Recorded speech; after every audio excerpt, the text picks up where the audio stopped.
రాసిన లేఖ స్పష్టంగా తెలంగాణ వాటా నీళ్లు తెలంగాణ ప్రాజెక్టుల మీద హక్కులు మేము కొట్లాడి మేము సాధించాలనే ప్రయత్నం చేస్తుంటే ఈరోజు అధికారం కోల్పోయిన నిస్పృహతో దిక్కుమాలిన ఆలోచనతోటి ఇంట్లో నుంచి బయటకు వెళ్ళడానికి మొహం జల్లక ఏదో ఒక ఒక్కతోని బయటికి రావాలని మామ అల్లుళ్ళు ఈరోజు కుట్ర చేస్తున్నారు. నేను సూటికి ఒక్క మాట అడగదలుచుకున్న చంద్రశేఖరరావు, నీకేమాత్రం సిగ్గున ఒక్క మాటకి సమాధానం చెప్పు.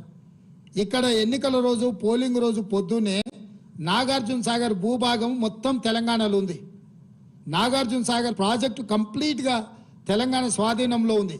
కనీసము శ్రీశైలం అన్న సగం వాళ్ళ చేతిలో ఉంది, సగం మన చేతిలో ఉంది.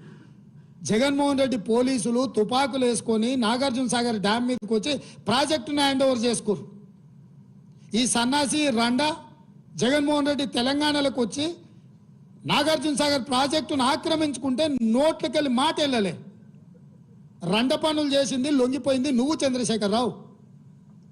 నువ్వు రండగాడు కాబట్టి జగన్మోహన్ రెడ్డి వచ్చి నాగార్జున సాగర్ మీద తుపాకులు పెట్టి ప్రాజెక్టును హ్యాండ్ ఓవర్ చేసుకుండు.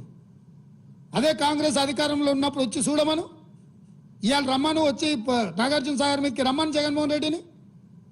నువ్వు రండగాడివి జగన్మోహన్ రెడ్డికి ప్రాజెక్టును తాకట్టు పెట్టి తుపాకులు తీసుకొని వచ్చి నాగార్జున సాగర్ డ్యామ్ను ఆక్రమించుకుంటే పల్లెత్తు మాట మాట్లాడలేదు.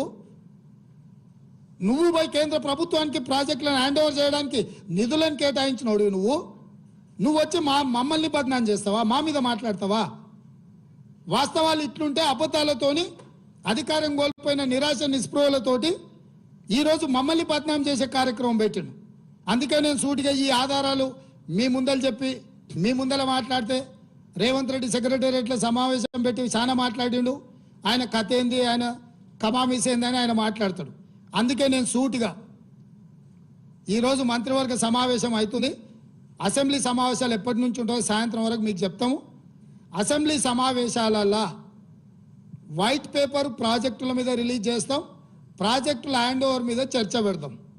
48 గంటలు నువ్వు కోరుకుంటే ఇంకెక్కువ కావాలన్నా తలుపులు మూద్దాం, భోజనాలు అక్కడనే పెడతాం, బట్టలు తెచ్చుకో, మేము వస్తాం.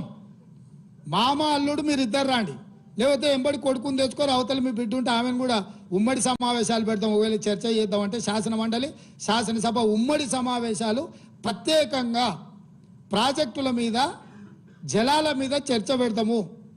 మాకెవ్వరు లేరు, నేను మా ఉత్తమ్ కుమార్ రెడ్డి గారు ఇద్దరమే మాట్లాడతాం. సంబంధిత శాఖ మంత్రిగా వారు మాట్లాడతారు, ముఖ్యమంత్రిగా నేను మాట్లాడతా. చంద్రశేఖరరావు, హరీష్ రావు, తారక రామారావు, కవితారావు నలుగురు మీరు ఒకరి తర్వాత ఒకరు అలచిపోకుంటే ఎంతసేపు అయినా మాట్లాడదాం, చర్చ చేద్దాం. నీకు చిత్తశుద్ధి ఉంటే, నీకు నిజాయితీ ఉంటే ఈ చర్చలకు రాకుండా ముఖం చాటేయకు చంద్రశేఖరరావు. నీకు నిజంగానే నిజాయితీ ఉంటే నీ 10 ఏళ్ల పరిపాలనలో తెలంగాణ ప్రాంతాన్ని, ఎడారిగా ఉన్న తెలంగాణ ప్రాంతాన్ని సస్యశ్యామలం చేయడానికి, పచ్చని పైర్లు పంటలు పండడానికి నువ్వు కృషి చేస్తే పూర్తిగా నదీ జలాల మీద సాగునీటి ప్రాజెక్టుల మీద చర్చ చేద్దాము. చర్చ జరిగినంతసేపు నువ్వు కూర్చోవాలి. నువ్వు మాట్లాడినంతసేపు ఎంతసేపు అయినా మాట్లాడు, నువ్వు నీకు అనుమతిస్తాము, నిన్ను అభ్యంతర పెట్టము.